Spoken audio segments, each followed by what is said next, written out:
At 62, Richard Bennett had everything most people spent their entire lives dreaming about.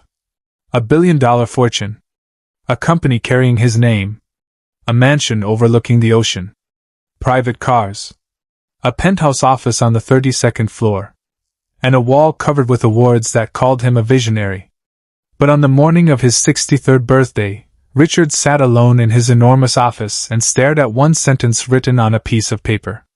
"Sir, your employees don't know you anymore." The sentence had been written by his longtime assistant, Margaret. Richard read it twice. Then he looked at the city through his window. For 40 years, he had built Bennett Industries from a tiny warehouse into a multinational company. He thought he knew his employees. He thought he knew his customers. He thought he knew what happened inside his company. But something had been bothering him for months. Revenue was rising.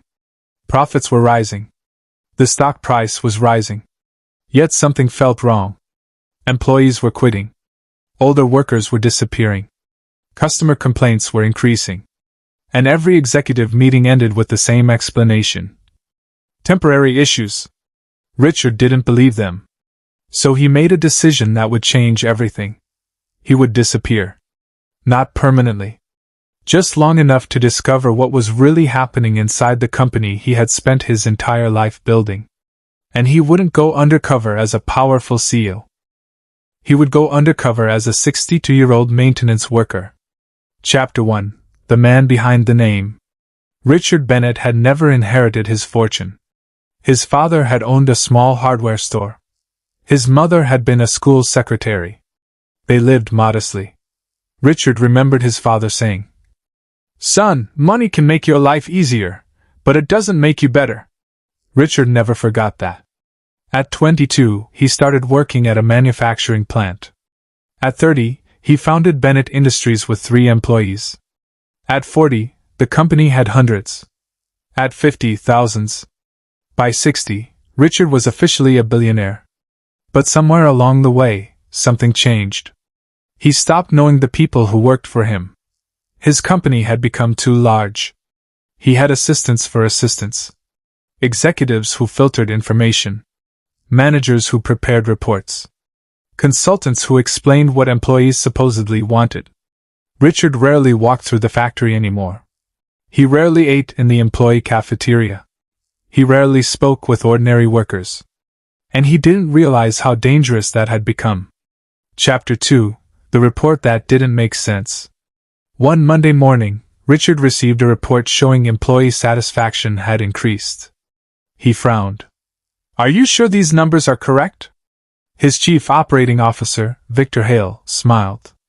"Absolutely." "Complaints?" "Down." "Resignations?" "Under control." "Productivity?" "Excellent." Richard leaned back. Everything looked perfect. Too perfect. "Why did 17 employees leave the night shift last month?" Victor didn't hesitate. "Personal reasons." 17 people? Coincidence. Richard stared at him. "Do you believe that?" Victor smiled. "Of course." Richard said nothing. Victor left. Richard picked up the report again. At the bottom was a statistic. Employee turnover, 3.2%. But Richard remembered something. His father used to say, "When a report tells you everything is fine, go see it yourself." That afternoon, Richard made a decision. He called Margaret. "I need a favor." She looked nervous. "What kind?" "I want you to tell everyone I'm taking a medical leave." Margaret stared at him. "Richard, I'll be fine." "Where are you going?" He smiled. "Back to work." Chapter 3. Richard disappears. 3 days later, Richard Bennett disappeared from public view. His official announcement said he was taking several weeks away for personal reasons. His board accepted it. Investors accepted it. The media accepted it. But nobody knew that Richard was already inside his own company. He had changed his appearance. Gray work jacket. Safety boots. Simple glasses. A baseball cap. His expensive watch was gone. His tailored suit was gone. His security team was gone. He introduced himself as Ray Collins, a temporary maintenance worker. The first morning, he entered through the employee entrance. Nobody recognized him. A security guard barely looked up. Badge? Richard handed it over. Temporary? Yes. Maintenance? Yes. Third floor. That was it. No one cared. And strangely, Richard liked it. For the first time in decades, nobody was trying to impress him. Nobody smiled because he was the CEO. Nobody stood when he entered a room. Nobody changed their behavior because of his presence. He was invisible. And that was exactly what he needed. Chapter 4: The Cafeteria. Richard's first discovery came at lunch. He entered the employee cafeteria. The food looked different from what executives were served upstairs. He sat beside an older man wearing a blue uniform. The man looked at Richard. New? Yes. What department? Maintenance. The man nodded. I'm Samuel. Ray. Samuel smiled. How long have you been here? 31 years. Richard nearly dropped his fork. 31? Samuel laughed. Started when I was 30. How old are you now? 61. Richard looked at him carefully. You're still working nights? Most nights. Why?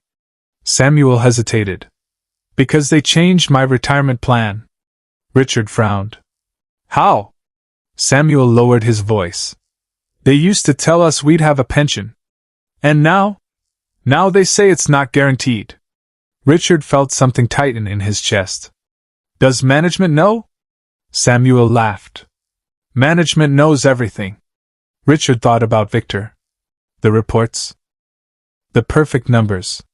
He suddenly wondered how much they were hiding. Chapter 5: The Woman Everyone Ignored. That afternoon, Richard met an employee named Elena. She was 58. She had worked for Bennett Industries for 26 years. Richard found her struggling with a heavy box. He helped her. Thank you. You've been here long? 26 years. That's impressive. She smiled. Not anymore. What do you mean? She looked around before answering. They don't want people like me. Richard frowned. People like you? Older workers. Why? Because we're expensive. Richard stared at her. She continued. They hire younger people for less money. What about experience? She smiled sadly. Experience doesn't fit on a spreadsheet. Richard felt those words deeply. He remembered his own father. He had been 65 when he died. Richard suddenly wondered how many people inside his company were being treated as if their age made them less valuable. Chapter 6: The Young Man with Two Jobs. The next week, Richard worked alongside a young employee named Marcus. Marcus was 26. He worked 12-hour shifts. Then he drove for a delivery service at night. Richard asked, Why do you need two jobs? Marcus shrugged. Rent. Does the company pay overtime? Sometimes. Sometimes? Marcus looked at him. Ray, you ask a lot of questions. Richard laughed. I'm old. Marcus smiled. You're not that old. Richard smiled back. Then Marcus said something Richard would never forget. My grandfather worked here. Really? 40 years. What happened to him? He retired. Was he treated well? Marcus hesitated. He says the company used to feel like family. Richard looked away. Used to? Marcus nodded. Now it's just a company. Those words followed Richard for days. Chapter 7: The Secret Room. One evening, Richard noticed something strange. A door near the warehouse had been locked. He asked the supervisor about it. What's inside? Nothing important. Richard didn't believe him. Later that night, he found the door open. Inside were dozens of boxes. Employee complaints. Retirement requests. Safety reports. Medical accommodation forms. Unanswered letters. Richard picked up one file. It belonged to a 64-year-old employee. The employee had requested a schedule adjustment so he could care for his wife, who was seriously ill. The request had been denied. Richard opened another. A 59-year-old employee had requested training for a new position after developing mobility limitations. Denied. Another. A 61-year-old employee had requested to work days instead of nights. Denied. Richard kept reading. Then he found something that made his blood run cold. A memo. Encourage older employees to leave voluntarily before restructuring. Richard stared at it. At the bottom was Victor Hale's signature. Richard's hands began shaking. This wasn't a mistake. It was deliberate. Chapter 8. The Security Guard. The next morning, Richard met a security guard named Thomas. Thomas was 67. He had worked at Bennett Industries for 38 years. Richard asked him, "Why haven't you retired?" Thomas smiled. "My wife needs expensive medicine." Richard looked at him. "Does the company help?" "Not anymore." Richard's voice became quiet. "Do you think the company cares about you?" Thomas looked toward the building. "It used to." That sentence hurt more than any accusation. Richard had spent 40 years building that company. But somehow, the people who had built it with him felt abandoned. Chapter 9. The Executive Floor. After 3 weeks undercover, Richard had enough evidence.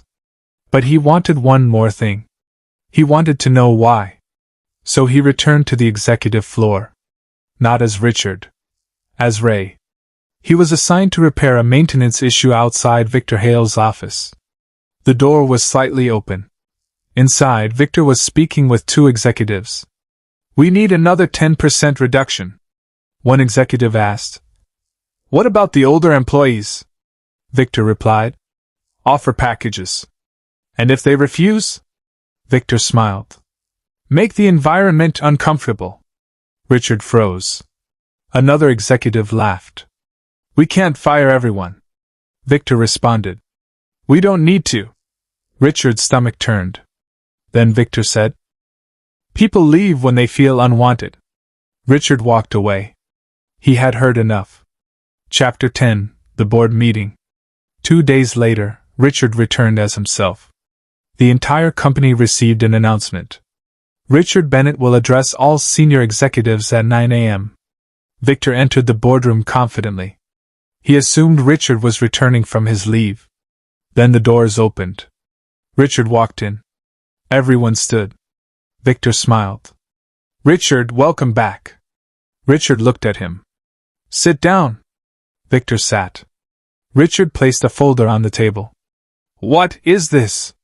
Victor looked confused. Richard opened it. "Employee complaints." Then another. "Retirement requests." Another. "Denied accommodations." Another. "Internal restructuring memos." Victor's face changed. Richard continued. "I read them all." Victor swallowed. "Richard, I can explain." "No." Richard's voice was calm. "I spent 4 weeks working inside this company." The room went silent. Victor looked horrified. "You?" "Yes. I was there." Richard looked around the room. "I ate in the cafeteria. I worked in the warehouse. I cleaned equipment. I spoke to employees. And I learned more in 4 weeks than I learned from your reports in 4 years." Nobody spoke. Richard turned to Victor. "You told me employee satisfaction was increasing." Victor looked down. "You told me resignations were normal." Silence. "You told me older employees were retiring voluntarily." Still silence. Richard leaned forward. "They weren't." Chapter 11. The Person Who Spoke Up. Then something unexpected happened. Margaret entered the room. Richard's longtime assistant. She placed another folder on the table. "I collected these before you went undercover." Richard looked at her. "You knew?" "I suspected." The folder contained hundreds of letters from employees. Richard opened the first. Then the second. Then the third. Most said the same thing. "We don't want special treatment. We just want to be respected." Richard's eyes filled with tears. One letter came from Elena. It said, "I don't need a promotion. I just want someone to remember that 26 years of loyalty should mean something." Richard closed his eyes. He couldn't continue reading. Chapter 12, The Decision. Richard stood. "Victor." Victor looked up. "You're removed from your position effective immediately." Victor's face turned pale. "Richard." "No." Richard turned toward the other executives. "And everyone who participated in this policy will be investigated." Then he said something nobody expected. "I'm also changing the retirement program." The room became silent. "Employees over 55 who were pushed out will be offered reinstatement where possible. Those who retired early will receive a review of their benefits. Employees caring for sick spouses or parents will receive flexible scheduling. Experienced employees will be offered paid mentoring positions." One executive asked, "What will this cost?"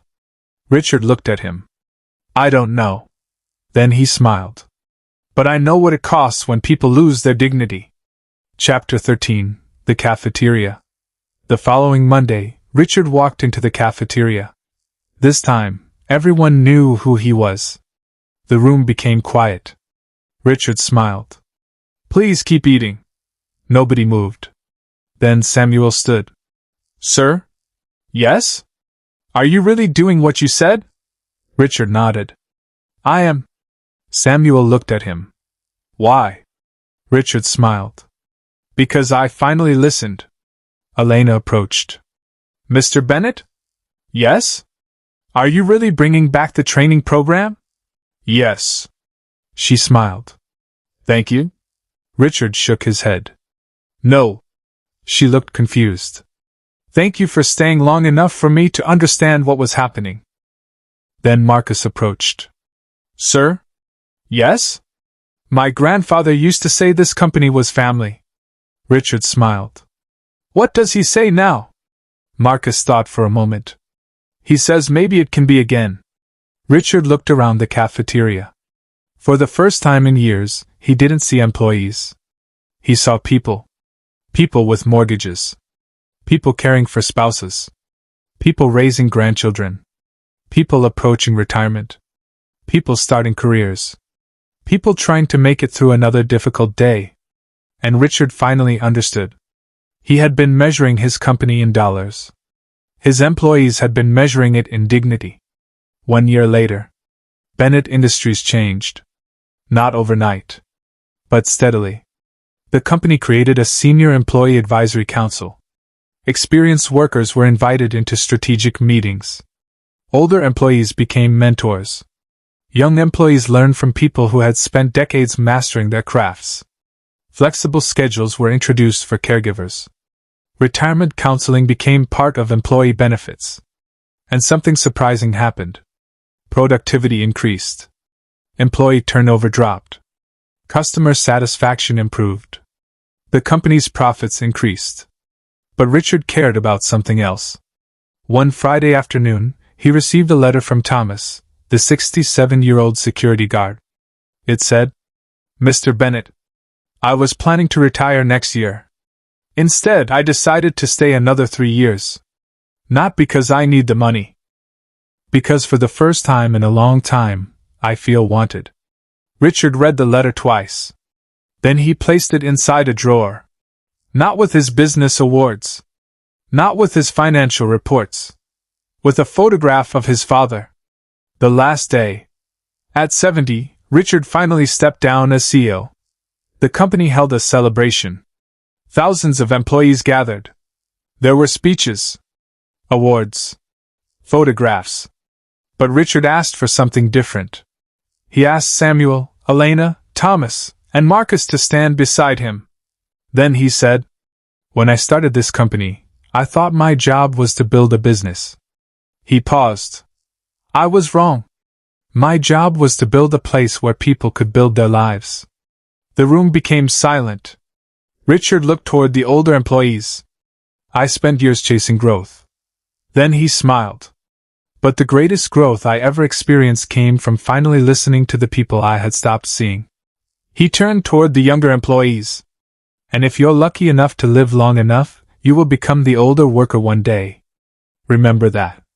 Don't build a workplace where you are valuable only while you're young. Build one where experience becomes more valuable with time. Years later, Richard was 76 when he visited the company for the last time. He walked slowly through the lobby. The receptionist smiled. "Mr. Bennett." Richard nodded. He saw photographs covering the walls. Founders, employees, retirees, mentors, families. Not just executives. Everyone. He stopped beside one photograph. It showed Samuel teaching a young employee how to operate a machine. Another showed Elena mentoring a new manager. Another showed Thomas training a new security officer. And another showed Marcus standing beside his grandfather. Richard smiled. The company had become something he had never imagined. Not a machine. Not an empire. A community. The final lesson. That night, Richard returned home and sat beside the window. His fortune was still enormous. His name was still famous. His company was still successful.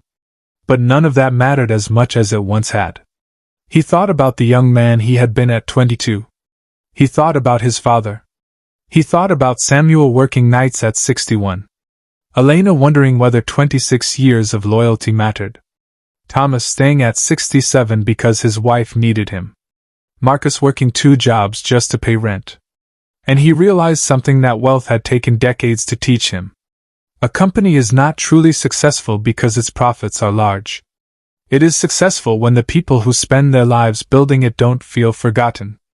And perhaps that lesson matters even more as we grow older.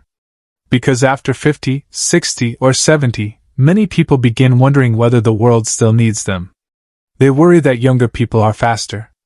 That technology is changing too quickly. That their experience doesn't matter anymore. But Richard learned the opposite. Age doesn't erase value. It adds perspective. It adds patience. It adds wisdom. It adds stories that cannot be taught in a classroom. So if you're watching this and you're over 55, remember something. You are not outdated. You are not invisible. You are not finished. Some of the most important things you can give the world cannot be measured by a paycheck. Your experience matters. Your lessons matter. Your kindness matters. And somewhere, there may be a younger person who desperately needs what only you can teach. Richard went undercover because he thought he needed to discover what was wrong with his company. Instead, he discovered what was missing from his own heart. He had spent 40 years building an empire, and only after becoming invisible did he finally see the people who built it with him. And perhaps that is the greatest lesson of all. Never become so successful that you stop seeing the people who helped you get there. Because one day, the money will be counted, the awards will gather dust, and the office will belong to someone else. But the way you treated people? That is the legacy that stays.